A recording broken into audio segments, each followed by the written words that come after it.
Hey, everybody. Welcome again to the, 147th episode of our virtual Liberty Pub. I've started losing track. Just when things were starting to look up, states were lifting some of their lockdowns. We were actually allowed to go out to dinner or get a drink as long as we sat outside, and there were only 10 people around. Then the George Floyd murder happened, and the city went down into lockdown again. We've been under curfew for the last couple of nights. Tonight, they've actually loosened it a bit. We're allowed out past 11 o'clock or till 11 o'clock. So that's a step in the right direction. I didn't realize how bad things were getting. We went to bed early Sunday night, and I woke up Monday morning to a bunch of texts from my friends in Minneapolis asking me if we were okay. So it's bad when folks in Minneapolis are worried about you here in DC.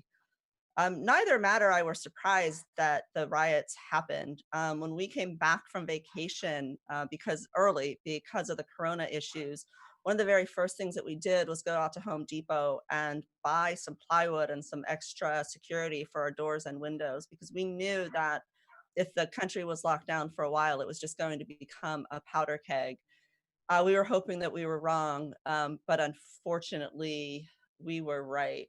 We have some cool guests on tonight that will be talking about both the corona lockdowns and where we are with that. And then we have a very cool guest, Eric July, who will be giving his perspective on what's been going on with the riots and the demonstrations. So I think this is maybe a more somber happy hour than there's been lots of gallows humor on this thing, but things are getting real right now, and I feel like it's one hit after the other when really dumb government decisions and starting with the lockdowns. And one point I'll make before we get going is that the lesser part of the story. We're talking a lot about systemic racism. We're talking about police violence. Very few people are pointing out that George Floyd actually lost his job because the governor of Minnesota locked down his economy, and he was allegedly arrested for using a counterfeit $20 bill at the local market. So I think you have to understand the sort of the uh, dangerous situation that these lockdowns have created. Everybody's unemployed, everybody's been locked down, everybody's a little bit desperate, and hopefully we can be a voice of reason, bring the tone down a little bit, because things are a little ugly out there. And with that, what are we doing? We're turning it over to Kara. She's going to talk about the format for tonight, the structure, and what we're doing. So, Kara. Hey guys, welcome to our Liberty Pub Happy Hours. Matt and Terry said we're very glad you could join us for this live chat with us and our special guests. So just some quick housekeeping. If you are joining us on Zoom, and some of you are watching this happy hour on our Zoom, and some of you are on our YouTube and Facebook pages. So if you're joining us on Zoom, you'll notice everyone's muted right now. We're going to do that for most of the call to keep the chaos at a minimum. But if you want to ask a question and be unmuted, which we hope you do, we want lots of questions, please raise your hand virtually. So the way that you do that is down at the bottom of your Zoom area. You'll see the participants tab. You can click that. And along the bottom, you'll see a raise hand option. So once you click that, we can see your hand raised. We can click on you, unmute you, announce your name, and you can read your question aloud. If you're watching our live stream on YouTube or Facebook, we want questions from you as well. So you can type your question into the chat box below the video, and some of our team is watching that, and we can announce your name and read your question for you. And so we hope you'll participate a lot and give us lots of questions. We'll also be raffling off some merchandise during this happy hour. So it doesn't matter if you're joining us on Zoom, YouTube, or Facebook. So in a minute, I'm going to hand it over to Megan. She's going to announce our raffle for tonight, and you guys can win some free stuff. We'll announce the winners at the end of the happy hour. And if you want to check out any of our merchandise, you can go over to shop.freethepeople.org. We have a special promo code for all of our Liberty Pubs, which is Liberty Pub, all one word. You can get free shipping. So that's cool. And finally, if you want to get notified when we drop new content, you can sign up for our email list at freethepeople.org/join. So that's it for now. Cheers, everyone. And I'm going to turn it over to Megan.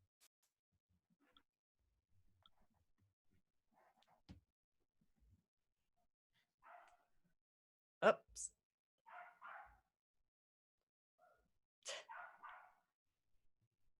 There, can you hear me? Now we can. Okay. Hi guys, so it's time for our raffle tonight. We will be having two raffles. They're going to be announced at the end of the happy hour. So you can win a signed copy of Matt Kibbe's book, Don't Hurt People and Don't Take Their Stuff, a Libertarian Manifesto. You can also win a sticker pack of some of our most popular stickers. So if you want to go, head over right now to freethepeople.org/raffle. That's freethepeople.org/RAFFLE. Make sure to enter your info. And also make sure to check out all the merchandise that we have in our shop. So if you go to shop.freethepeople.org, and when you're checking out, we're also going to be giving you free shipping. So you just enter Liberty Pub, all one word, when you check out. Like I said, we'll announce the winners at the end of the raffle. And also, any of the merch you ever buy, make sure that you tag us in Instagram, and hopefully we can post you in a post. And yeah, hashtag beer is freedom, hashtag free the people. Thanks. Right. Oh, is it me? It's you. More seamless production from Free the People. I am wearing my Don't Hurt People and Don't Take Their Stuff t-shirt. It feels like the appropriate mantra for everything that's going on in our country right now. We need a little less hurting and stealing and maybe a little more understanding. I just finished recording a show with Eric July that will publish later this week as Kibbe on Liberty. Eric has been on my show before, and he is a friend of the Free the People family. He is also the lead screamer of a, you can explain what kind of music this is. I call it heavy metal, but that's not exactly right. And most recently, he became a fellow contributor at BlazeTV. He is a libertarian, hardcore guy, and welcome, Eric.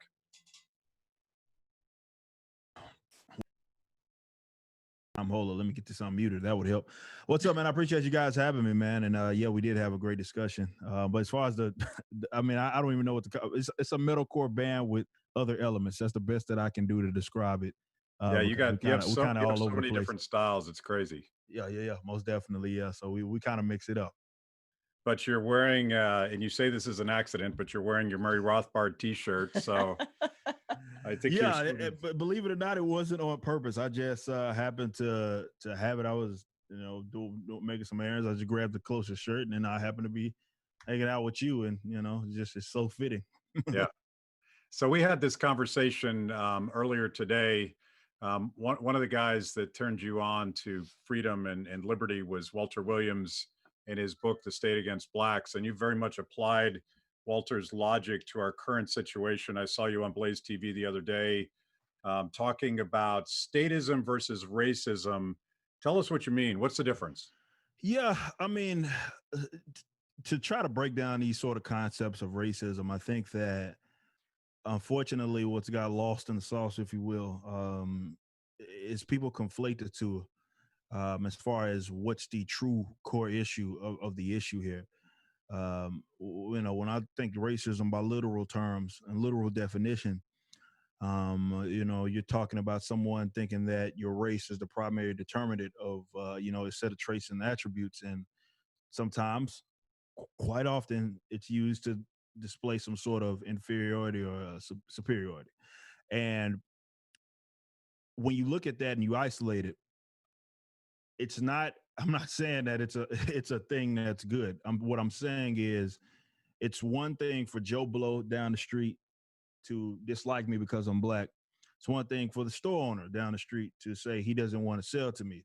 It's another when the state sanctions, endorses these sorts of concepts and has these sort of the structure designed to be, basically it's being detrimental to, black folks and their communities. And they do this in a lot of other ways. More recently, in terms of recent history, it's often done in ways that are, they mask it as if it's supposed to be a good thing. Minimum wage is a prime example. You probably heard Dr. Walter E. Williams go on about that and how that's negatively impacted black communities. They go, you talk about young black men and their unemployment rates, and they go to these rotten schools. The only place that they're really going to learn how to gain some sort of skill that is going to be useful going in the future, only way they can really gain that is by working. And what that effectively does is prices them out the market. So I'm just using that as an example, but the concept and what, when I was talking about this on different elements or different shows and however way I package it, the idea is that racism without statism is nothing more than a bad idea. When you think slavery, you think black codes, you think slave codes, you think, Jim Crow era, you think all the Supreme Court cases that have upheld these ideals. So all the way from the local level, all the way up to the federal, it was state sanctioned and endorsed racism is what it was. And that's why it was so bad. That's why it lasted for as long as it did. So I've always centered my deal around trying to rid the core issue, right? Rid the world of the core issue, and that is the state when it comes to what we're talking about now, when we're talking about a multitude of different things. But certainly with racism, I'm not one to get into the guilt tripping, the begging for acceptance. Maybe personally, I think that's all for losers. But what we see in some of these issues that a lot of people have gripes about. Now, I'm not going to pretend like every gripe that they have is legitimate. I would never make that claim. But even the ones that are more legitimate, they're almost always having some sort of status element to them that makes it as bad as what it is and why it's so hard to combat. I mean, it's one way or the other. When you talk about George Floyd, was it racially motivated? Was it not? Who knows? We'll never know. I don't like the idea that anytime we see black person, white person, the first thing we go at is racism, as if we can't have any sort of interaction or anything like that. I mean, the cop did have 18. I believe he had like 18 or so. Derek Chauvin, however you say his name, the one that was on his neck, had like 18 or so complaints. A lot of those were against white folk. So it's like I can't even conclude that. But that was an unjust thing that happened to him. We don't have to pretend or skirt around that particular issue. And you look at it and you see three guys kind of pinning this, not kind of actually pinning this guy down, slowly killing him. He can't move. And people are griping at one of the police officers, the one that wasn't on him. And they did nothing. They were trying to, they're like, hey, you're going to kill him. He's saying he can't breathe, yada, yada. And we talked about this on The Blaze, where if that was any other citizens, you look at that, a lot of people would have stepped in. Not saying that every person would have stepped in, but as many people that were around and around this area, some people probably would have stepped in and done something, even got physical. But because those guys have that badge, it just makes it a little different. And that in itself highlights, when you can break it down like that, that in itself highlights the core issue within in terms of who actually has the boot on his neck. I don't think we're ever going to rid the world. I mean, as noble as a cause as some people may think that it is, I don't think we're ever going to rid the world of just racism. But the core issue here is for sure the state that's over policing. The fact that they think that they can do whatever they want, when they want, and suffer absolutely no consequence, a little to no consequence. That's the core issue when you have that territorial monopoly on use of force, violence, and ultimate decision making. And I've tried to zero the conversation so we can focus on that instead of whether it be blue versus black or more so white versus black, when it's really state against you. There isn't anything. I mean, this is supposedly or allegedly use of a $20 bill. I mean, there's no law small enough that they wouldn't kill you over it if you get the wrong guys or the group of guys in this case at the wrong time. So the issue is untethered government power, and the way that, and there's lots of institutional reforms that libertarians and some constitutional conservatives are talking about. As far as I can tell, the left is primarily just talking about sort of built-in racism, not just in the system, but in people based on the color of their skin. And what we're trying to get people to turn back to is looking at things like qualified immunity, looking at things like police unions that protect their guys and protect bad apples at the expense of the reputation of the entire police force. Yeah, most definitely. We've all tried to. I mean, look, I've talked about this for I don't know how long. You know, we mentioned the band, we mentioned me, and the song that you were just referring to when I was talking with Stu about it was in the song called Self Ownership, and that rap sort of bridge, right? And I discussed, it's like this thing played out, right? So BackWordz, we seem to have a song for everything. And I said, like, when a cop shoots him, I said shoot at that time, but it still applies. A cop shoots a black man, you focus on the racism, ignoring all the statism. And I talk about holding signs right, and it's not about to save him because you must have forgot that that's the power that you gave them. So I don't see this actually being solved or resolved until the people that are either within this community look to that institution, and less about looking to it as from just a pure reform element. I've actually done a lot of shying away from that term. I'm not saying that everybody uses is being bad or anything, but when you look at what the state is, the individuals that are within that geographical area, right? They're allowed. They basically allow, in a sense, for that to exist. More so in terms of how they look at it, and this is unfortunate, and because people look to that institution for help. This is why they hold them to that different standard, where they look to them to like we have this idea of police, and we're like, they're supposed to do this, they're supposed to do that, and this is what makes it so much worse because they're supposed to do that. And I've always wanted to zero in on the idea that, well, I understand that that's the approach that we have, but is that the actual approach that we need to have when it comes to resolving this issue, right? If we keep looking to them, we're giving them a reason to police and so forth. And you and I talked about on the show is why I'm if there's any sort of thing that I think is conducive and more realistic to solving some of these problems, I for sure like to look at the idea of more localization and decentralization. You mentioned the idea of people that are policing the communities actually living in the communities, or at least closer to it. I mean, when you look at, it's kind of insane how America operates when you consider how we have this big body of land and these different bodies of, I mean, just huge swaths of these different cultures and stuff. And we're expected to be ruled over by some guys way in DC.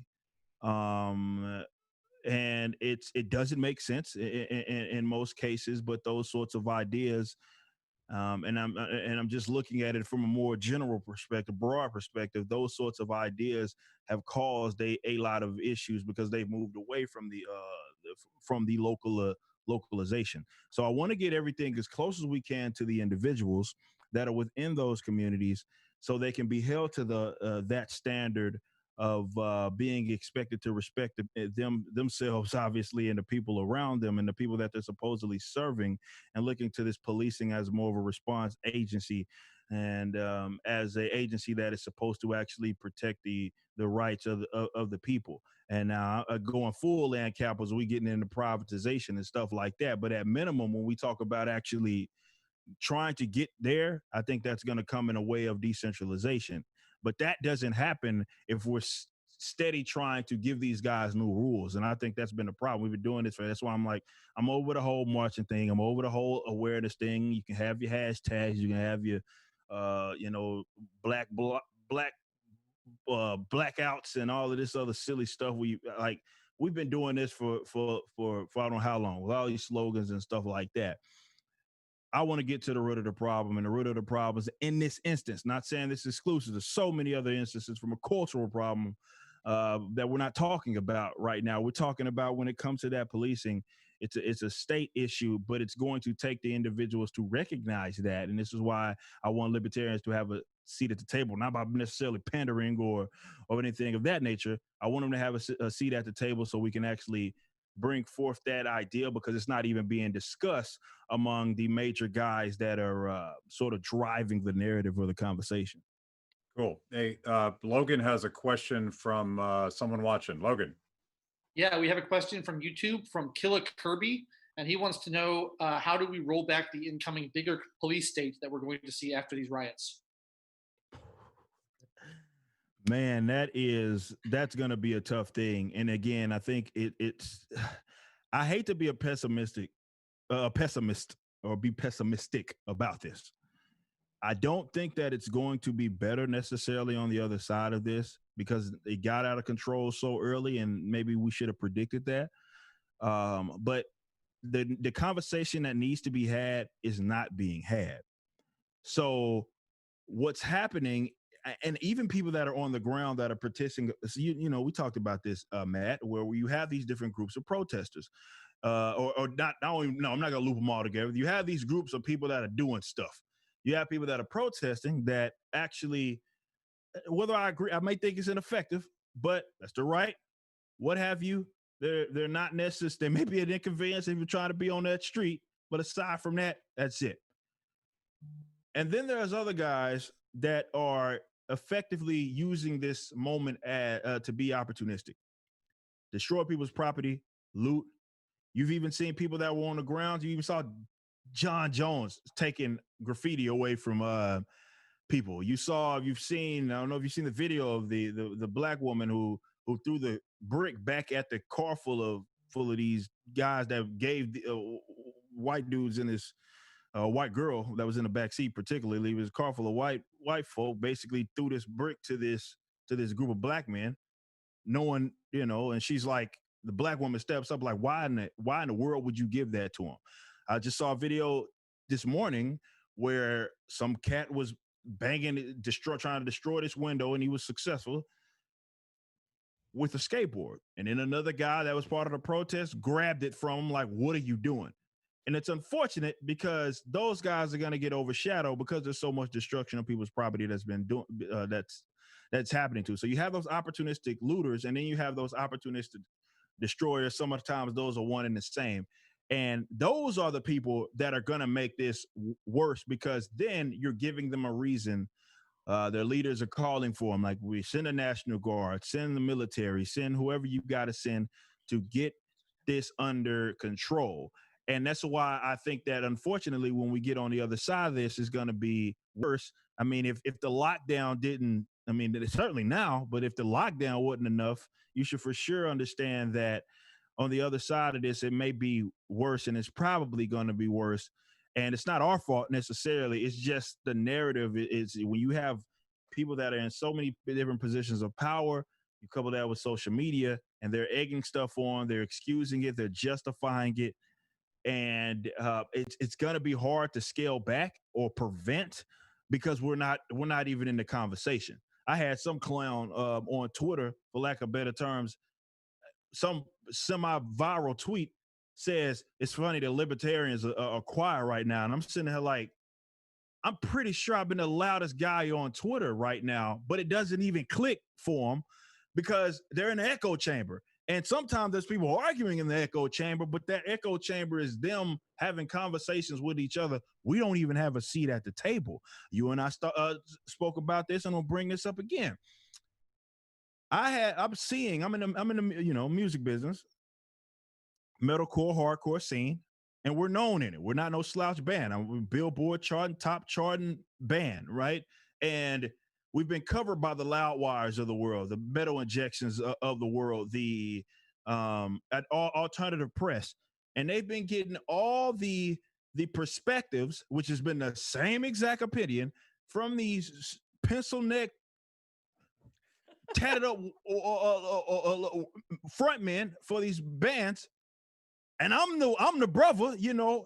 They've never reached out to me. I've not been contacted once by any music, when I say mainstream, like metalcore, metal, like we have our own scene, but the bigger publications, none of them have reached out to me. None of them.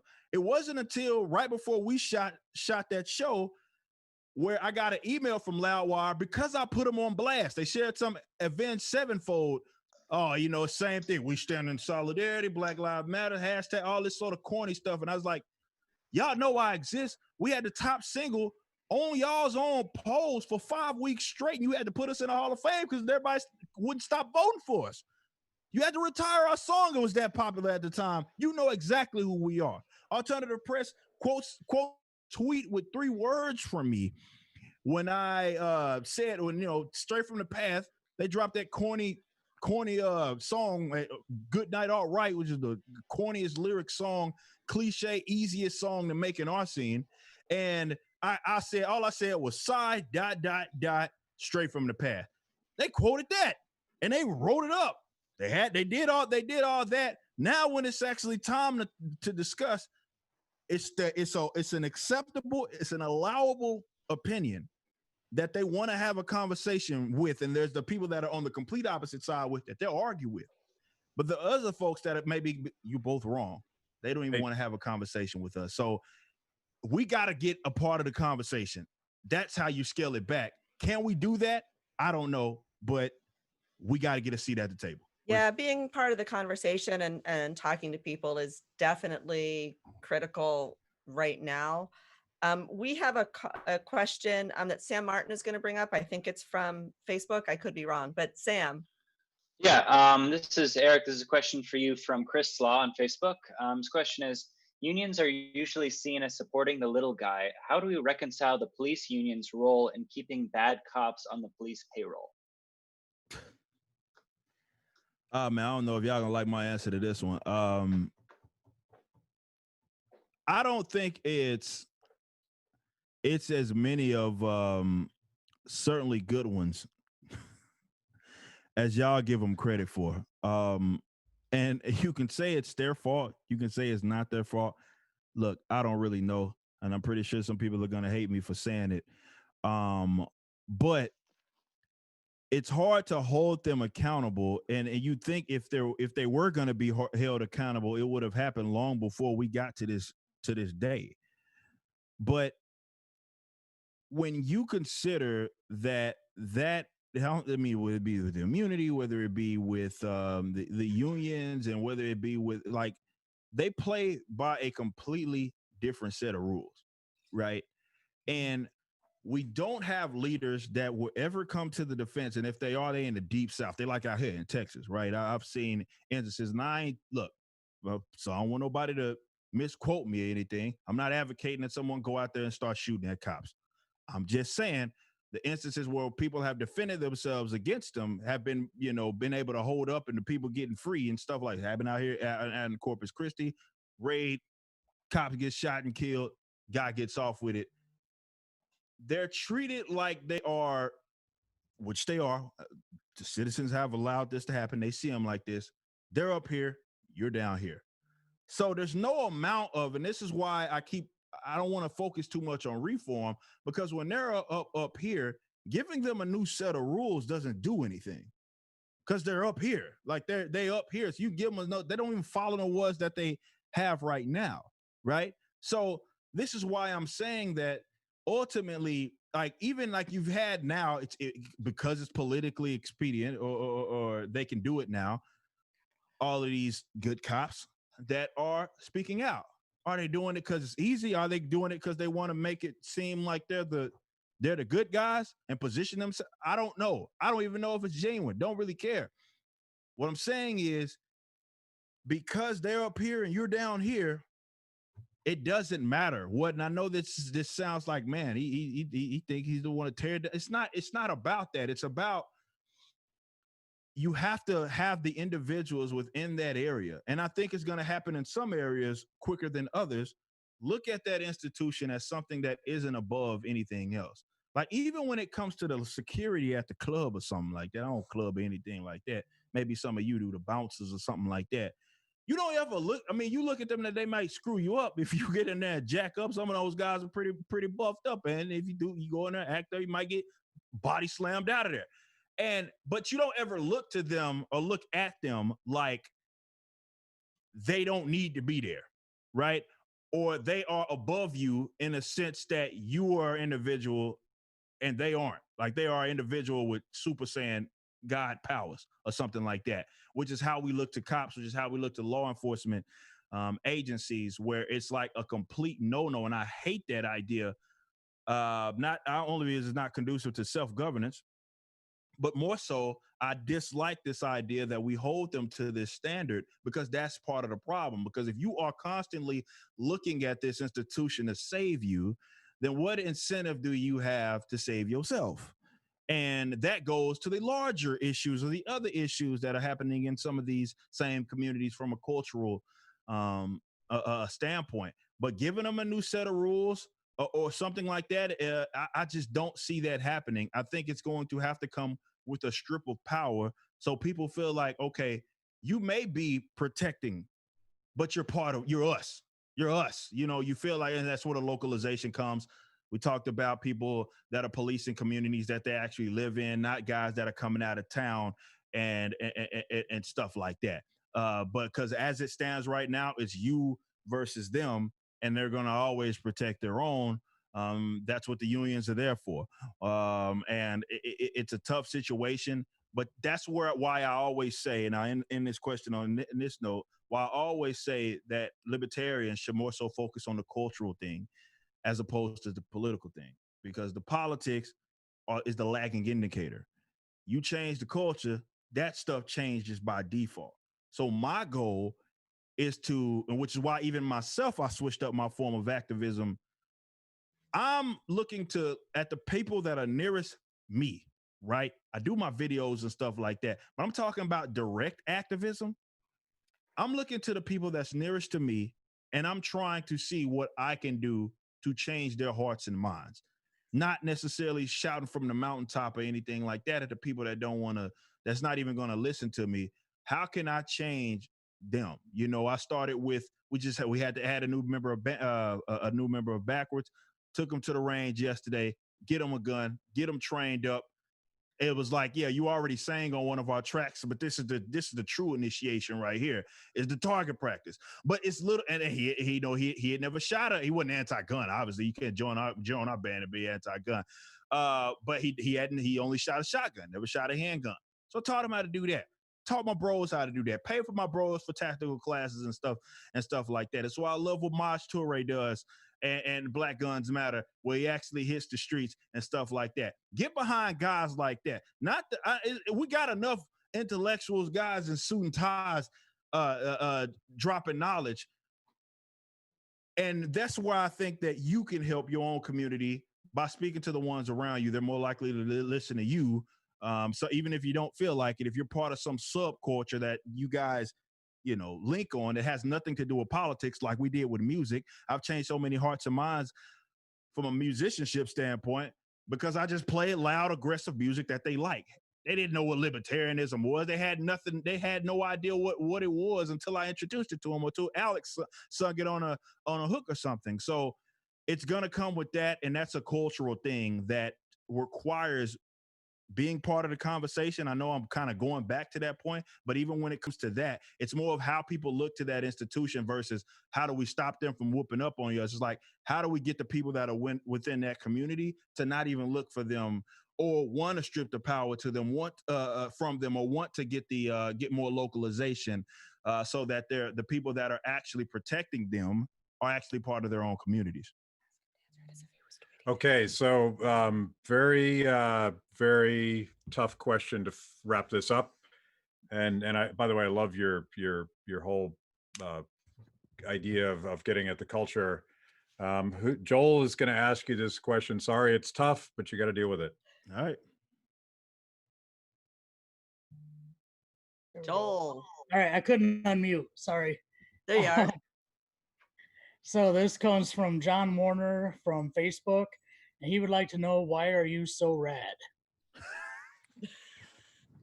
Why am I so rad, man? I appreciate that. I appreciate that, man. But I just try. I just try to get out there. I wrote a whole song called "Be Great," man. There are people that think I do all these different things, and I'm just I'm this guy, but I'm just a regular dude, man. And I'm just a regular dude that look to what I was good at, look to what I was great at, and just beat on my craft and did everything that I wanted to do, and that was all that I did. I mean, I feel like what I do in some form of capacity, anybody else that has any sort of talent, as it belongs to any sort of subculture, can do a similar thing or the same thing, that I do to a degree. So I mean, I appreciate it, but believe it, man, I ain't all that special, man. I'm just a regular dude.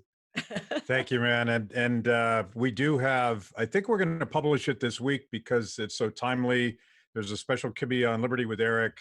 We're also talking about producing a little bit of a high-end video that we're going to probably work on tomorrow. So check out Eric, check out BackWordz, and keep looking out, because we're gonna do lots of cool stuff together. Thank you, Eric. I appreciate you, man. Thank you.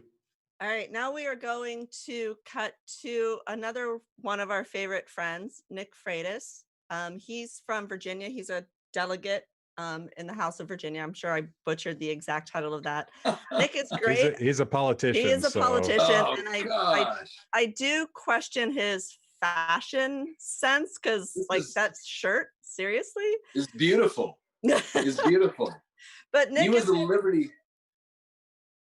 sorry. So Nick is great. He has a couple bad views. One is his fashion sense, as I mentioned, and he also thinks that cats are socialists and dogs are awesome, and we can debate that later. But more importantly, Nick is here to talk about what's going on in Virginia with Governor Northam's crazy lockdowns. Matt, do you want to kind of frame the conversation before Nick starts? No, I watched your Facebook Live last night, and I thought you had some pretty smart takes on both how we deal with our current situation, and I can't keep up with our current situation because I feel like the crisis of the day changes every day. But tell me what's going on the ground in Virginia right now. I mean, well, first of all, I feel obligated to defend my fashion sense. I mean, I have not been able to wear a Hawaiian shirt for like months now, and so I will not apologize. But no, I appreciate it. And by the way, I mean, I'm going to fanboy here a little bit with respect to Eric, because it was just, I've seen some of the different things you've had on with Eric before, and it's just, it's great to be able to be at the same virtual location with Eric, because I mean, everything he was saying was just absolutely spot on. I mean, yeah, when you see what's going on in Virginia right now, it really goes right back to what Eric was talking about before with respect to the whole idea of statism. It's the whole idea of how do we solve problems? And this is something that has really hit to the core of me, because look, I'm a Republican, I'm an elected official, and I grew up in kind of that traditional, Republican environment. And parties ultimately are a mechanism for achieving some sort of particular end. And the end I want to achieve is greater individual liberty. It's greater, private property rights. It's free expression. Those are the things that I'm passionate about, because I think when you see people as individuals, you automatically become passionate about protecting their right to be able to live their life the way they want, to be able to pursue happiness in accordance with their definition of it, provided they're not hurting other people. And if you look at the way the government has responded to whether it's COVID, to whether it's what's going on with respect to George Floyd, what you see is any time we delegate either our personal responsibility to improve our communities or to help one another, or we delegate this idea, this authority to a government entity to come up with some sort of centralized solution, this top-down approach, this is what we get.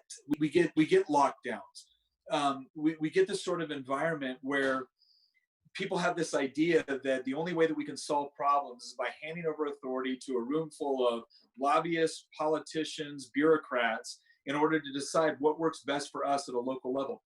I'm sorry, that makes no sense. One of the most effective ways that I've seen people engage, whether, in COVID, it wasn't the government, it wasn't the Small Business Administration, it was private sector people coming forward and saying, you know what, we know as entrepreneurs, we know as small business owners how difficult it is to operate under trying times like this, and we want to be able to provide a mechanism to where those businesses are able to survive as a result. And so what would take weeks or months with the Small Business Administration takes a matter of days with private entrepreneurs coming together in order to help one another. That's community, right? The community is not the government, right? I'm not saying the government doesn't have a role to play within society, but community is not the government. Community is individuals coming together, working together in voluntary cooperation, whether it's through the marketplace, whether it's understanding that there's a crisis and being able to adapt and overcome and use creativity in order to find new ways in order to help one another. That's community. And I am so tired of people using crises within government as an excuse to be able to expand government power and coercive power in order to compel other people, do what I want or else I will punish you as a result. And you've seen that not only with COVID, you've also seen that with respect to the reaction to what happened to George Floyd, which was completely unjust. And again, the thing that frustrates me about all of this is, at what point in American history do we lose faith in one another? do we lose faith in the power of the individual to be able to come together, work with other people to overcome problems, and bought into this idea that if we just hand over authority to a room full of bureaucrats in Washington, D.C. or Richmond, they're going to come up with a better solution for the rest of us? It's absolutely asinine.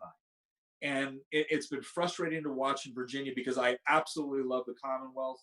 But ultimately, I love people. Like, I want people to be able to exercise their freedom in a way that allows them to benefit, their family to benefit, their community to benefit. And I don't see how we do that when the government is constantly coming in and attempting to micromanage every aspect of our lives. So what's up with your governor deciding, kind of like after everything is over, that you have to wear a face mask, and I think outside too? Like, well, what's up with him? Well, again, it's your responsibility. Well, again, at some point, I have a hard time. I have a hard time understanding the philosophy of the left, right? And I don't want to make it partisan, but just left-wing philosophy or leftist philosophy or statist philosophy is probably the best way to put it. And that's the whole idea that we're all going to sit around and wait for the experts, the government-approved experts, to tell us what to do. And if you look at the way the governor has responded to a whole ration of issues, it's completely contradictory. And that's because it's motivated by political incentives. It's not motivated by incentives with respect to the best course of action with respect to healthcare or the best course of action with respect to economic considerations. And these are not mutually exclusive ideas. But when you are responding based off of political incentives, that is almost intuitively going to create contradictory messages that you put out and contradictory edicts that you put out. So yeah, the same governor, which, you know, a week ago was down in Virginia Beach taking selfies with everybody without a mask, without social distancing, then a few days later says, well, if you don't wear a mask and if you don't social distance, I'm going to use local law enforcement in order to punish you. And then he went even a step further. And this was actually really clever. And it's a common tactic among statists everywhere. And that was, okay, if you go into a public place, if you go into a business and you don't wear a mask, I'm not going to punish you. I'm going to punish the business. I'm going to make the business complicit in enforcing my rules. And if they don't, I'm going to punish them for it, even if they have nothing to do with your individual decision. And that's that sort of whipping boy mentality that the government uses whenever we concentrate power in the hands of one entity or one body. And it goes back to what Eric was saying earlier, right? It's not that we don't understand that there are significant health considerations. It's not that we don't understand that or want to be able to address that. But this, again, it's this idea that we got to concentrate power with some sort of political elite and then just wait for them to tell us what to do. I'm sorry, when has that ever produced good results? And it seems that if you're committed to that, if you're committed to that mindset, and this is a part where, again, Eric nailed it. Right? Politics is downstream from culture. And we have created a culture through our education system, through a lot of pop culture, to believe that we've all got to stand by as individuals and wait for wise politicians to tell us what to do next. How absurd, right? I have far more faith in the creativity and the compassion and the altruism of individuals working together in their community than I ever will, you know, government appointed experts telling us what to do. So we're going to take some questions in a minute, and I'm going to ask the first one. When it comes to practical solutions to abuse of monopoly police power, we've talked about limiting their special exemptions. We've talked about limiting the power of unions. We even talked about sort of localism, where if you're a cop, you have to work in the community you live in. What do you think the best way to solve this problem is, and how do we shift the conversation back to that? Because I feel like the hateful conversation we're having right now is just a bunch of people in two different tribes yelling at each other, not listening. Well, and here's the thing, I'm a liberty guy, right? Through and through. If you look at the legislation I've carried within the General Assembly, I've carried a lot of criminal justice reform legislation. I grew up in a law enforcement home. My father was LAPD for 20 years. I absolutely idolized my father. I watched how hard he worked within communities in order to try to make them safe. And I watched him have a massive stroke at 39 that essentially ended his career. And so I have a lot of sympathy toward law enforcement, but I'm also a liberty guy. And one of the things that I always point out, especially to other liberty-minded people when it comes to criminal justice reform, when it comes to excessive force within law enforcement, is police officers, sheriff's deputies live at the business end of every stupid idea a politician has. And I pointed this out on the floor before in the House of Delegates, is that we lose sight of the fact that every single thing that we enshrine in law is us essentially telling law enforcement, I want you to use violence in order to make sure that this goes into effect. And when we lose sight of that, we completely forget the fact that other people are going to, again, live at the business end of these ideas. And so when it comes to reform, I think there's two things. One, first of all, make sure that you're not electing people that believe that every time they have a good idea, it has to come with the force of law, right? Coexistence is not a bumper sticker you wear on or you put on your car. Coexistence is resisting the urge to coerce those whom you can't convince. And if you think it's such a good idea, rather than enshrining it in law, why don't you go out and try to convince other like-minded people to actually affect the sort of change that you want, instead of constantly running to government and giving them more power and more authority to impose their will on your fellow citizens, or your will on your fellow citizens. But when it does come to practical things that we can do within law enforcement, I think when we talk about things like policing for profit, one of the reasons I've been such a big advocate for civil asset forfeiture reform is because I don't believe we need to create perverse incentives within our law enforcement where we say that, hey, look, go out and confiscate people's property without having ever convicted anyone of a crime. When it comes to things like community policing, you know, a big frustration I have is this idea that, you know, when we can all pile on law enforcement every time we want. And certainly there's some bad cops out there. And I think that the George Floyd incident has once again demonstrated that there are bad law enforcement out there. But I was actually at a protest. I was observing a protest in my hometown of Culpeper, Virginia. And here's what I saw when people were protesting what was going on with George Floyd. I saw people every once in a while look over and they would see one of the police officers. They'd put down their sign, run over, give him a big hug, and take a picture with him. Why? Because they went to high school together. They know each other. And we've created perverse incentives within our law enforcement system, especially at the local level, where we're giving the federal government more control over professionalization standards, or we're giving the federal government more control by providing incentivization on what sort of laws you enforce, not based off of what's best for your community, but what's going to get you the most federal funding as a result, right? Allow police officers who care about their community to be able to serve in the same areas year after year in order to build those sort of relationships. Because I'll tell Liberty people something. I know what it's like. Before I was in the legislature, I was a Green Beret. I was doing counterinsurgency operations in Iraq. I know what it's like to go into an uncertain situation where you're going to deal with a violent person. And I was dealing with people that put suicide vests on children. All right. I know what it's like to deal with violent people. But the way we tried to measure success was not based off of how many bad guys did we roll up. It was how much trust have we built with that community. And it's hard to do that if you're constantly telling law enforcement officers that, well, the only way you can promote is that if you're constantly moving from division to division, precinct to precinct.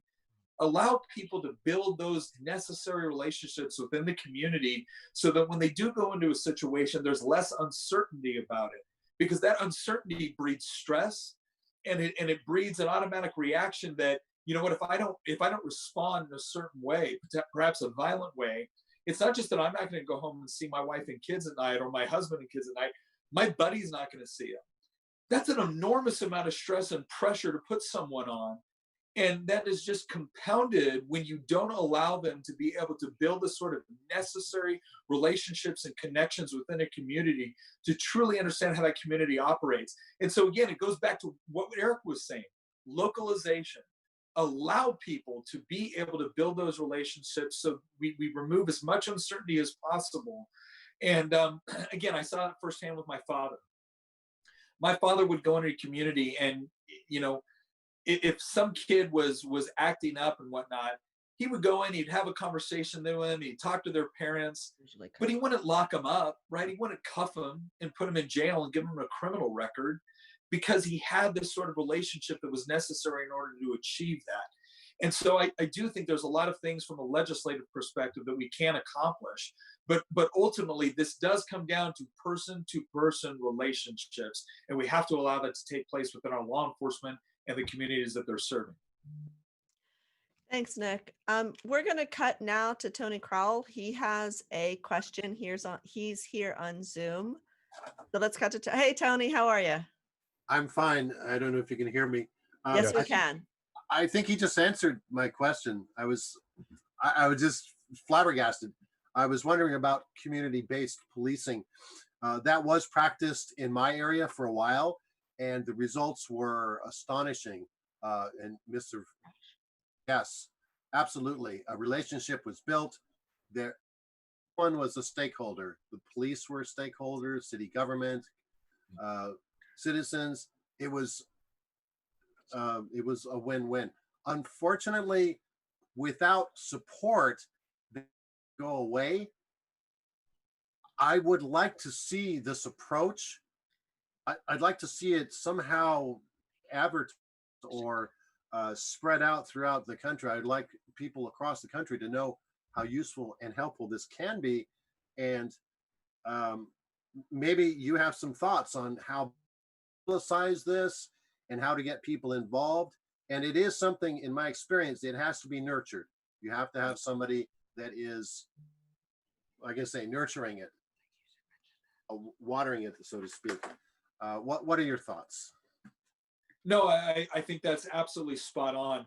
And, you know, it was interesting because when more data came out about the importance of community policing, the federal government took the role of saying, oh, okay, great, we're going to advance community policing, and here's what community policing looks like. All right, no, you missed it, right? It's not the federal government dictating terms to all of these different communities. We're a nation of 330 million people. If you look across the United States, there's different aspects, there's different cultures. That's something that has to be fostered within law enforcement, largely at a local level. And it's not to say that, you know, again, the federal government can encourage the concept of community policing, but don't try to define it so strictly that you're not allowing the localities to be able to adapt in a way that's beneficial for them. But, you know, and I mentioned this last night because we did a town hall, a virtual town hall. Part of this comes from the fact that too many of our young people have been taught that the way to advocate, the way to engage with people in a way that affects the sort of change that you want to see means going to a politician and getting some sort of piece of legislation.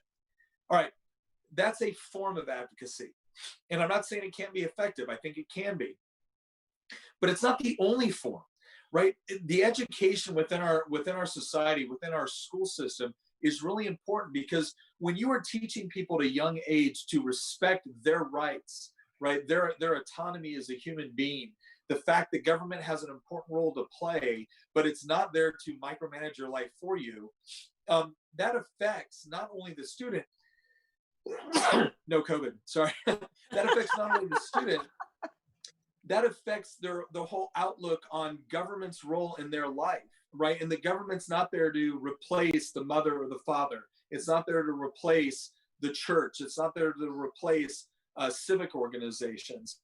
And that's the pool from which we're actually gonna recruit our law enforcement officers from. And more officers that see their responsibility as protecting your rights, right? Not just enforcing the law, but protecting your rights as a free citizen. That's going to have impact in the way that we interact with law enforcement, the way law enforcement interacts with us. And so, again, the work that Eric does on the pop culture side with respect to music, that is every bit as important as what somebody is doing as a legislator. And that's the sort of thing that we need to get across, right? We need to be raising up a generation that understands their rights, understands that while government might have a role to play, government's job is not to, again, micromanage your life. But when you have a kid that goes to public school and they are fed at public school, they get healthcare at public school, They are educated in public school. And throughout their entire life, what they have been taught to believe is government is the one that takes care of me.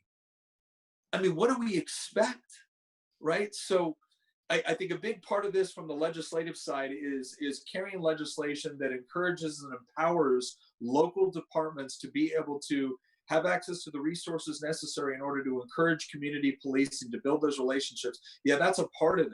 But another whole aspect of this is what we're doing right now. It's what the kibbies are doing with respect to Freedom and Liberty Pub.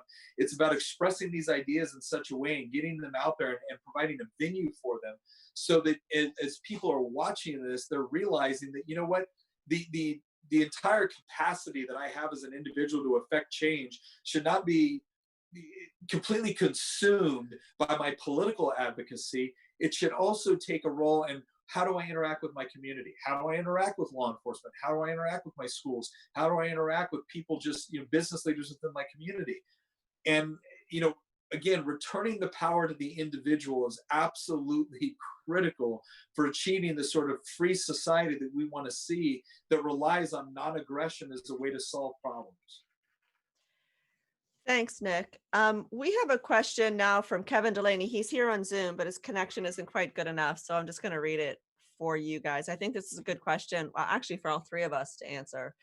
It says, do you think the lockdown has contributed to the rioting connection to the George Floyd killing protests? And if so, what will politicians learn anything from that? I mean, this goes back to our original opening comments, where I talked about how we went out and bought plywood to lock out, to cover our front windows, because we knew that riots were inevitable. We just didn't know what the catalyst was going to be. So I do believe that the lockdown has definitely contributed to this. I think people have so much pent up anger and fury, and they're stuck in their homes, and it's such a righteous cause about that killing. So that's my take on it. I leave it to the two of you guys to talk about it some more. Well, Nick, you go first, and then I'll clean up your mess. No, does it contribute to, you know, frustration, and potentially that frustration manifesting itself in anger? Yes, right. Like, this is, again, the government came in and told all of us that we're going to take your individual decisions away from you, and we're going to decide for you what you will do for the good of society.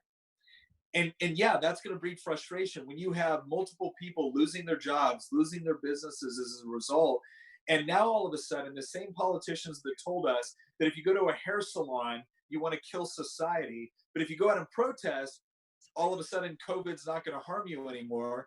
Well, yeah, we're frustrated with the idea that there's an intellectual inconsistency with the way the government approaches these problems. But why should we be surprised about this? That's the way government typically operates.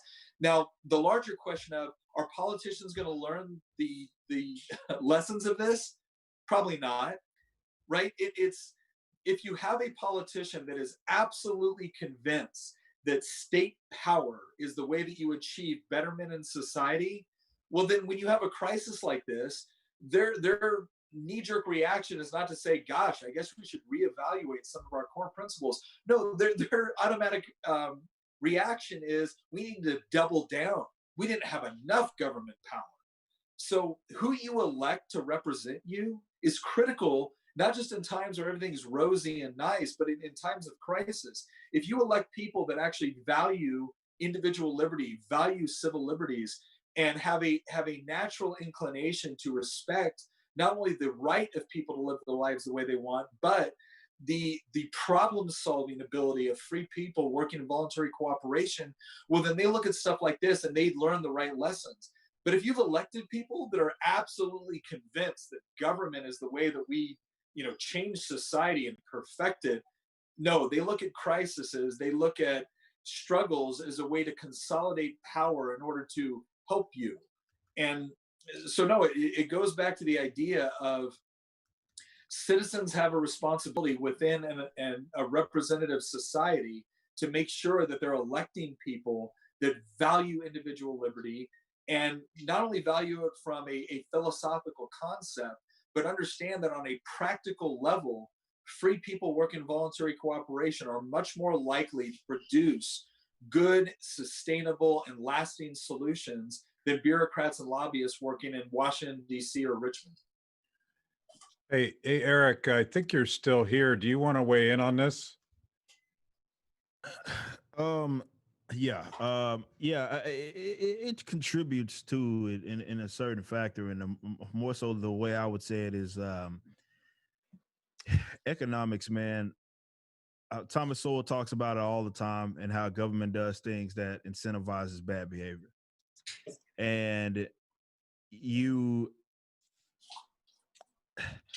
spent 2 months rewarding people for doing nothing and giving money to the wrong people.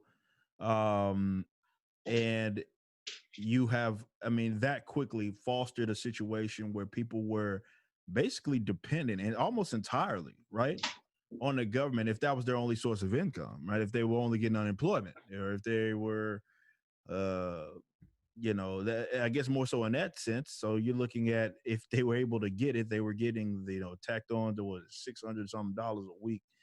More, hell, in some cases more, they were getting more on unemployment than they were working, right? So that sort of welfare statism isn't anything new. And it's manifested itself in what's happening now. I think more so in terms of how we see people getting caught in the crossfire and their property destroyed and stuff like that, be it in rioting, looting, and all that nutty stuff. It's the same thing right here, where you have people justifying their bad behavior. And that's why it continues to escalate.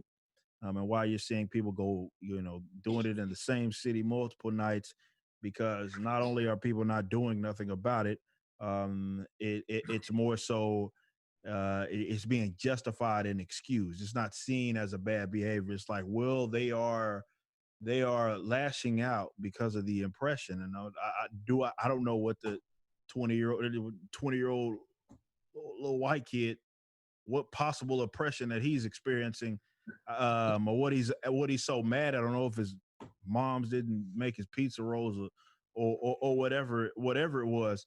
But whatever it was, you're seeing people do this thing where I'm not going to be punished. I'm not going to see any consequence. I'm going to be rewarded for my bad behavior. It's a free for all. You know what I mean? And I'm not going to act like they're both the same in terms of what's happening now. And I mean, what's happening with COVID, or more so, and what's happening with what's going on around in like bigger cities around the country. But absolutely, it set the scene. And I think we'd be a fool not to at least acknowledge that in some capacity, it set the scene. There's a lot of people doing a lot of stuff. I mean, all that. I mean, clearly these people don't work in terms of they have all of this time to do this every single night. Like, I mean, they clearly ain't doing nothing else. Is that from the fact that they've been locked down? Maybe. I don't see why I can't insinuate that, because 40 billion people haven't put that to work. So if we keep rewarding guys with bad behavior, you're going to get bad behavior. You keep incentivizing it, you're going to get it. And I don't even know if, they're anti-economic. So of course they don't see it. But the unfortunate thing for me, and what hurts for me, is that I'm seeing it escalate, and I think it's going to continue to escalate because they're justifying this bad behavior. I mean, we're having stupid conversations about whether or not I can defend my property. You know what I mean? Like, people are that think that they should get no consequence for it. It's like, why would you shoot a looter, or why would you shoot someone that's coming to take your property? I'm like, Texas, that was assigned a gun at birth, and I will use it. And I think we'd be fools not to. And I don't see it de-escalating. It's like, do I want anybody to go shoot someone? No. What I'm saying is, they have let you know where they're going with it. The cops aren't protecting you, where they're being told to stand down in a lot of cases. They can't be everywhere at once. You're seeing what it's coming to, and I just think that it's not going to de-escalate until that happens. And it's a very unfortunate situation. But to answer the question, that was a long-winded way of answering that. Absolutely, it set the scene. It's not the same, but it's for sure set the scene, where we created this culture of people that were just being rewarded for nothing. And you go right into more sort of, hey guys, it's okay to do whatever the hell you want. no matter if it means destroying the property of innocence that had nothing to do with your situation. I love that answer, and I have to respond first by noting that I see, Eric, that you also have a dog, and Nick and I have this ongoing argument about whether or not dogs or cats are more philosophically appropriate for libertarian-minded people. And Seems oh, like look, the perfect opportunity for Rourke to come on set. Rourke is a Randian because he believes that the individual is the center of the universe. Dogs, I feel like sometimes they're constantly sort of looking for human approval. They're looking for you to help identify themselves. They want a handout. It's not cool. So I may have offended somebody. I see somebody clapping. Somebody knows that cats are the true libertarians. That's Megan. Oh my God. So I have 3 dogs and I have 3 cats. And here's what I've observed. Cats constantly violate the non-aggression principle. Constantly. I mean, they will come up on your countertop. You've got a glass up there and they will knock that thing over just to show you who's boss. And they're authoritarian. I am scared to death of a world run by cats because, again, I don't think it would be liberty-minded. I think it would be straight up authoritarian. I think we would be all in camps, dressed up in weird clothes, breaking big rocks into little rocks if cats were in charge. I have to interrupt. Your dog is named John Adams, and I'm just thinking Alien and Sedition Act straight away. And aren't dogs just always looking for like a handout? I mean, let's be honest.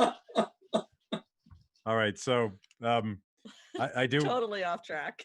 I realize I just chased away half the audience because I think more dog lovers in America than cat lovers. But back to Eric, you mentioned Thomas Sowell, and I have to bring up my favorite French economist. And by the way, there's only one, so I can say that. Frédéric Bastiat always talks about the seen and the unseen. And the final thing I'd add about the conversation we were just having is that the unseen consequence of the economic lockdown that was supposedly going to keep us safe from COVID was very much impacting people at the margin, people that needed a paycheck, people that needed a job. George Floyd was one of those guys. He needed that job. I don't know all the details, but I notice that he lost his job. I noticed that 40 million Americans have lost their job. And if you're sort of, I mean, I've said this about myself. We're privileged because we work in technology and video production, communications. We were able to do everything we needed to do under lockdown. Most people aren't that lucky. And I would say the same thing about unintended consequences when it comes to the violent punks. And I would call out Antifa. I would call out looters who maybe didn't have philosophical perspective. The net result of violence in these protests is an expansion of militarization, an expansion of police power. And it's exactly the opposite of what people say they're trying to do when they do these things. And it's deeply frustrating to me. And I think these two things are very much connected. And it's a powder keg. We pushed a lot of people out of work. We told them to stay at home. If they went out of their homes, we actually would arrest them and rough them up. And this happens. People are frustrated. People are angry. And tragically, I guess we knew that something like this might happen. All right, so we are going to go to another question now. Okay. I guess you finished answering that one. Josh is a good friend of ours. We're going to go to him. Hopefully he has I know that he will have an awesome question. Nice shirt, Josh, by the way. Oh, wait, we have to unmute You're you. unmuted. Hold on. There we go. Now we can hear you. Yeah, so actually, Kibbe, you just kind of set up this question pretty well. I wanted to ask especially Nick. There are two things in connection that have been done in response to some of the rioting that's occurred that concern me pretty deeply. One is the threat to deploy active duty military in response to it, possibly even against the will of the states who are not responding with enough force for the president's taste. And the second thing is the designation of this group, Antifa, as essentially the equivalent of a terrorist group for the purpose of being able to use essentially national security infrastructure to go after them. And even the insinuation by the governor of Minnesota that perhaps he might be receiving NSA collected data on protesters in order to help them suppress the protest. Does it seem like the line between the military and the police is getting dangerously blurred, not just in the equipment we're giving the police, but also in terms of the cooperation between DOD and DOJ? Yeah. No, it's guys, this is tough for me because when I look at it from the constitutional standpoint, you have posse comitatus, right, which was, what was it, 1878? Again, I might have the date wrong, but posse comitatus was basically this legislation which essentially said, no, we don't want active duty military interfering or providing law enforcement duties within the United States. That is, we want there to be some separation there. You also have the Insurrection Act of 1807, right? So that goes back to the whole idea of, does the president have constitutional authority to be able to pull up active duty military in order to respond to insurrection? The constitutional answer is yes, he does, right? Now, the question of whether or not they should actually implement it is a separate one. The last time that the Insurrection Act was used was actually, I think, 1992 with respect to the riots in Los Angeles. Here's the part where as a liberty guy, I'm conflicted. On one side, I see a whole ration of governors that essentially say that because they might have some sort of political inclination to support not protesters, but people that are engaging in looting and rioting. And this is the part where it's really important to distinguish between the several different types, right? Protesting is when I go out and I am exercising my First Amendment rights in order to protest against something that I feel is unjust or wrong. Civil disobedience is when I engage in, I'm essentially breaking a law that I think is unjust, but I'm doing so in a peaceful manner, which doesn't create any sort of victim. So a perfect example of that is like Rosa Parks. Rosa Parks basically telling the government that, screw you, I'm going to sit on the bus where I want to sit on the bus. Now, yeah, technically that was a violation of law, but that law was completely unjust, and she wasn't hurting anybody by violating that law. Then you get into looters. Looters are people that are essentially saying, I'm going to take advantage of a situation in order to financially enrich myself. And then rioters are someone that are engaging in another form of violent activity, generally in order to push a certain sort of political agenda. This is where Antifa comes into play, where they will take a totally legitimate protest and say, I'm going to use the protest that you're engaging in order to push a political agenda by engaging in violent activity toward innocent people. If you look at the definition of terrorism, right, and the one that I operated under as a soldier, it was terrorism is when a person or an organization attempts to achieve a political outcome by directly targeting non-combatants for violent activity, right? That's a paraphrase, but that basically encapsulates what's going on. So if you're an organization and one of the stated objectives of your organization is to achieve political outcomes by targeting innocent people or non-combatants, you're falling pretty neatly within that definition of a terrorist organization. And, initially when some of these conversations were going on, I was saying, like, look, I don't agree with Antifa, but I don't know if they fall within that terrorist category. Well, when this whole thing kicked off with the protests going on with George Floyd, you had more and more official, social media outlets from Antifa. So these are organizations that we can, or these are outlets that we can reasonably assume are speaking on behalf of the organization as a whole, saying that we're going to engage in violent activity and advocating violent activity against non-combatants or innocent people in order to achieve a political objective.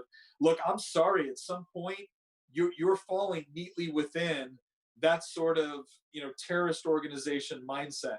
So again, I think we need to be careful with respect to, again, I don't like the role the government has played in a lot of things, but if you're going to engage in what is clearly defined as terrorist activity, you're going to be treated as such.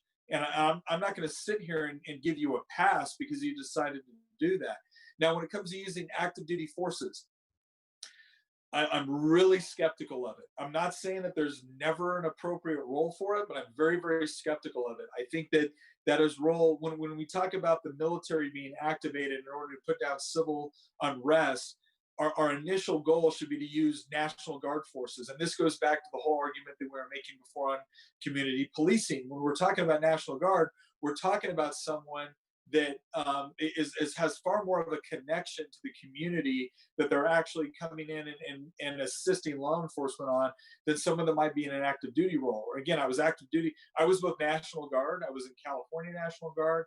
I was in Washington State National Guard. And I was active duty for 11 years. When I was active duty, I had far less connection to the community that I was potentially engaging with than if I was a guardsman from that particular community. I think the frustration that is coming down right now is that when you have governors or mayors or elected officials that are essentially saying, we're going to allow people to engage in rioting, we're going to allow people to engage in looting, we're going to allow people to engage in violent activity against innocent people because we might politically align with some of the people that we think that are perpetrating these acts. Look, that's problematic. We had a situation in Richmond where the same governor, and let's just give an example here. The same governor that when a bunch of people wanted to go to Richmond to protest their Second Amendment rights, immediately declared a state of emergency 2 days before the protest even happened, brought in law enforcement from all over the Commonwealth of Virginia, which means all of those communities that were relying on those law enforcement to protect them, hey, they're not there anymore because they're in Richmond for a protest. And guess what happened? People, tens of thousands of people showed up, peacefully protested, picked up their trash, and went home. That same governor that when Richmond was on fire for close to 2 days still hadn't set a state of emergency, still hadn't called in for additional resources in order to protect the innocent people that were the victims, not of protests, but of rioting and looting. That's problematic. That signifies to me that you have an elected official that is no longer concerned about operating based off of objective standards of protecting innocent life and property. You now have a governor that is more concerned about political incentives. And so there's a part of me that understands what the president is saying when he says, look, if you're not going to protect innocent life and property, then I'm going to use the constitutional authority I have in order to protect it. But am I always skeptical of the federal government coming in and exercising that kind of authority? Of course. I think we should watch it very, very closely. But I guess what I'm saying is that our skepticism of federal power in this should also be matched with our skepticism of governors and mayors that seem completely unwilling to protect innocent life and property because they might find themselves politically aligned with organizations like Antifa. And so that's the part where, as a liberty guy, it's frustrating. Right? Because I do want I want federalism to work. I want those governors to say, look, we're going to protect your constitutional right to free expression. We're going to protect your constitutional right to protest. We're going to honor civil disobedience. Moment you decide that you're going to hurt an innocent human being in order to make a political statement, no, we are going to interject in that and we're going to protect that person. And so that's the part where all of this has become so incredibly frustrating and convoluted. And I know that's probably not the best answer that you would want to hear, but I think it is the situation that we're in right now. And so, again, I'm watching what the president is doing very, very closely.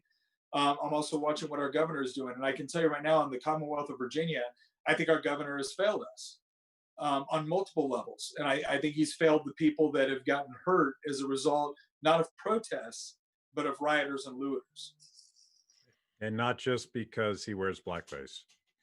Oh my gosh. Oh, don't even. You're being generous by saying that he wore blackface. What if he was the guy in the hood? Yeah. Don't go there. All right. I'm going to cut both of you off. And we are going to go to another question from somebody on Zoom, Caleb France, who's a good friend of ours. Caleb. Hey guys, can you hear me? Yes. So this is to primarily Nick, but I guess this could be a little bit open-ended to anyone who wants to take it. I know that there's a lot of escalation between rioters and law enforcement and going back and forth. What do you think are some good ways to, on both ends, de-escalate that tension? And then a little bit more long-term, what are some ways that legislators and people in your position can do to create some long-lasting change, so that way we can see ourselves move away from these types of positions? No, that's a great question.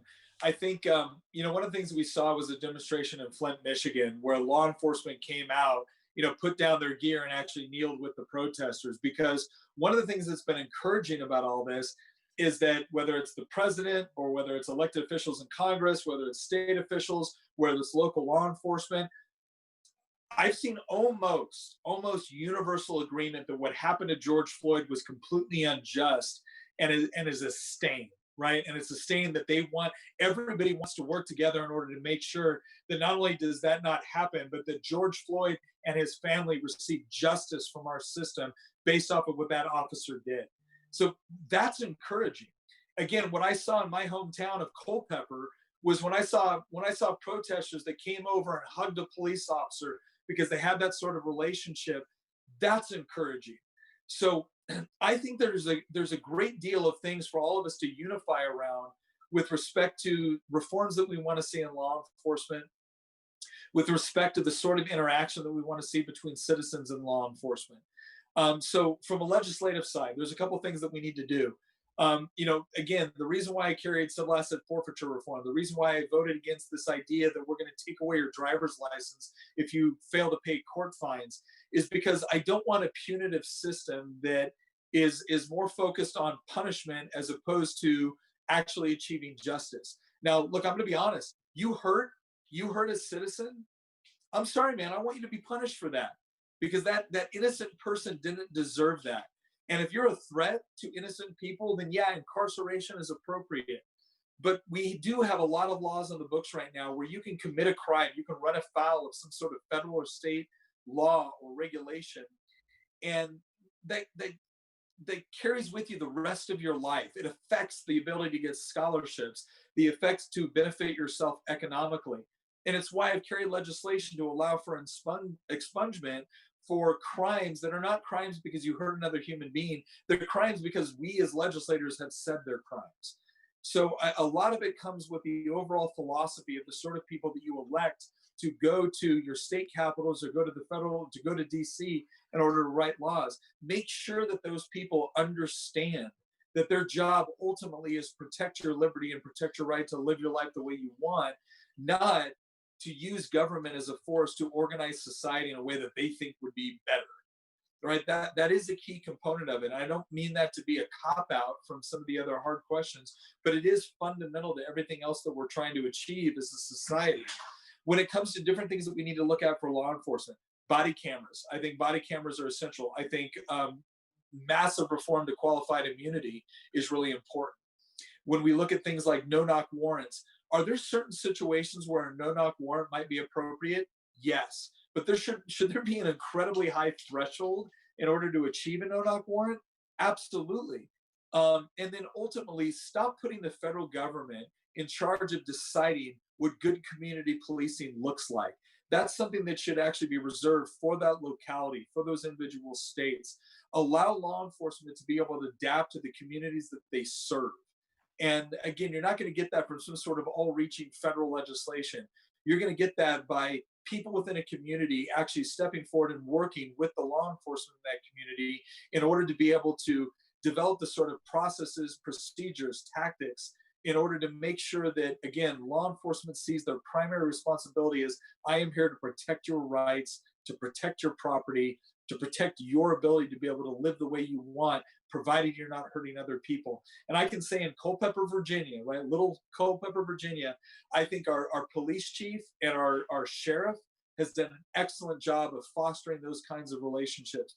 But again, one of the things that we're suffering from right now, whether it's COVID or whether we see, various instances of law enforcement, one of the things that we're suffering from is that we have raised up a population to believe that whoever the leader is in Washington, D.C. or in the respective states has all the answers. That's not the case, right? We need to go back and embrace that idea that localism is important. Individual liberty is important. And so some of it has to do with education, but there are legislative things that we need to do. And again, things with qualified immunity reform, policing for profit reform, no-knock warrant reform, right? I've heard some people say that we should just get rid of no-knock warrants altogether. And let me just share a counter perspective here. Because again, my father was LAPD. I served in the military. I know what it is to go and deal with violent people that are hurting other innocent people. There was a particular instance where before there was no-knock warrants, if you were a law enforcement officer and you had to serve that warrant, they would wrap you in head-to-toe body armor, head-to-toe protective gear, walk you up to the door long enough so you could say, knock, knock, police, we have a warrant. And then bullets came streaming through the door. There was one case in particular in LA where an officer was put up there, wrapped head to toe in body armor, got shot multiple times. Another officer was awarded the Medal of Valor because they left cover. That officer was shot 2 times in order to pull that person down. Now, did they know the people in there were armed, dangerous, and ready for them? Absolutely, but they had to go and serve the warrant. So is there a situation like that where a no-knock warrant might be appropriate? My answer is yes, but there needs to be an incredibly high threshold so we're not creating a situation where civil liberties are tramped on or people are being subjected to a degree of violence that is not appropriate for the individual situation. So there is a legislative solution, but there's also a cultural response to this where, again, more people are aware of the liberties, and not just citizens, law enforcement officers as well. But we need to build that community relationship. And again, that's not just a legislative solution. That's a cultural response. Hey, Nick, I see your dog in the corner, and I think he's looking for a handout. So he's going to work for that. He's going to provide a service by protecting our family, and then I'm going to feed him as a response. That's a transaction, Matt. No, it's not. He's a communist.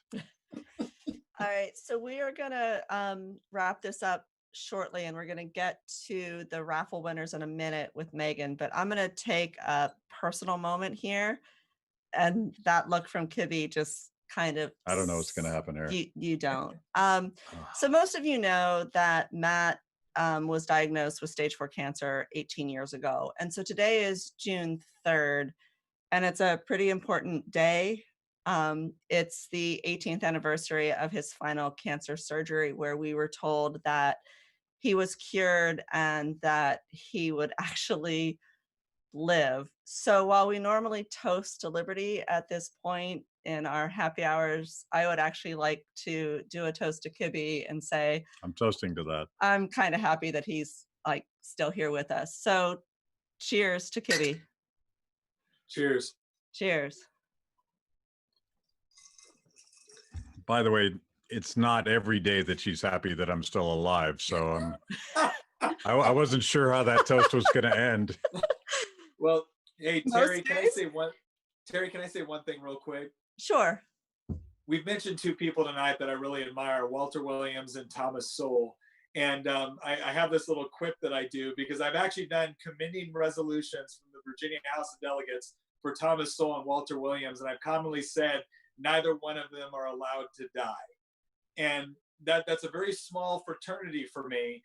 And I want to extend that both Terry and Matt Kibby are not allowed to die. So whatever you got to work out with God in order to live forever, go ahead and make that happen because we need you guys. And again, cheers.